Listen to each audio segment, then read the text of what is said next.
வணக்கம் உறவுகளே, நான் உங்கள் மதுசூதன்.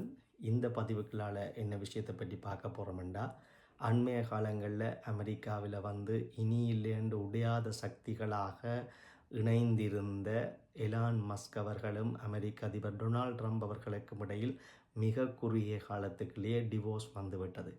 டிவோர்ஸும் சாதாரணமாக வரவில்லை. ரெண்டு பேருக்கும் இடையில் இருக்கிற இந்த மன முறிவு வர்த்தக முறிவாக வெவ்வேறு ரெண்டு பேருமே வார்த்தை போருக்குள்ளே சிக்கியிருக்கிறார்கள். ஆளே ஆளுக்கு ஒவ்வொரு குறைகளையும் குறைபாடுகளையும் சொல்லி கொண்டிருக்கிறார்கள் எட்டிக்கு போட்டியாக. எலான் மஸ்க் அவர்கள் எக்ஸ் தளத்திலே கருத்து கூறுவதும், ட்ரம்ப் அவர்கள் நேரடியாக ஊடகங்கள் வாயிலாக கருத்து கூறுவதும் ஒரு மிக முற்றிய பனிப்போருக்கு கொண்டு விட்டிருக்கிறது. ரெண்டு நண்பர்களாக கருதப்பட்டவர்கள்.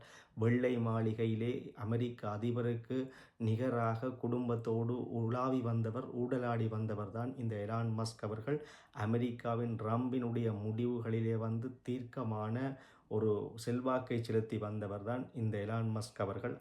அவர்களுக்கு 149 நாட்களுக்கு பிறகு மன முறிவு ஏற்பட்டிருப்பது வியப்பளிக்கிறது உலக மக்களுக்கு. அந்த வகையிலே பல சண்டைகள் கருத்துக்கள் மோதல்கள் இடம்பெற்றாலும் இப்பொழுது ட்ரம்புக்கு ஆதரவானவர்கள் என்ன சொல்கிறார்கள் என்றால், எலான் மஸ்கை டிப்போர்ட் பண்ண வேண்டும், நாடு கடத்த வேண்டும் என்று சொல்லியிருக்கிறார்கள். Elon Musk is illegal. He's got to go too. He's illegal. Deport immediately. See, in the battle of Trump versus Musk, which side do you choose? I choose math. The math always wins over the words. And I trust the math from the guy that lands rockets backwards over the politician's math. I think the patient is on life support, and if the Senate thinks they're going to rehabilitate it and rewrite it, I think they're endangering this patient because people over here are now looking for more reasons to be against.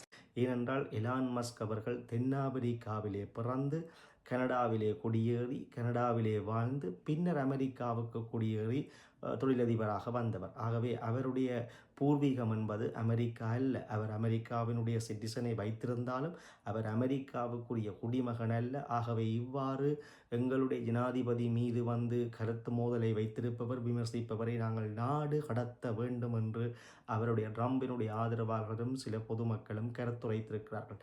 இது மிகவும் வீரியமான கருத்து. ஏனென்றால் Elon Musk அவர்கள் ஒரு கருத்தை தெரிவித்திருந்தால், இந்த Trump அவர்கள் அதிபராக பயணிப்பதற்கு தகுதியேற்றவர், அவரை தகுதி நீக்கம் செய்து கோர்ட்டிலே நிறுத்த வேண்டும் என்று சொல்லியிருந்ததில் விரக்தியடைந்த பல ஆதரவாளர்கள் வேறு நபர்கள் எலான் மஸ்கை டிப்போர்ட் பண்ண வேண்டும், அவர் அமெரிக்க தேசத்துக்கு சொந்தம் அல்லவர் என்று அவரை இப்பொழுது கங்கணம் கட்டி நிற்கிறார்கள், வெளியேற்ற வேண்டும் என்று, டிப்போர்ட் பண்ண வேண்டும் என்று.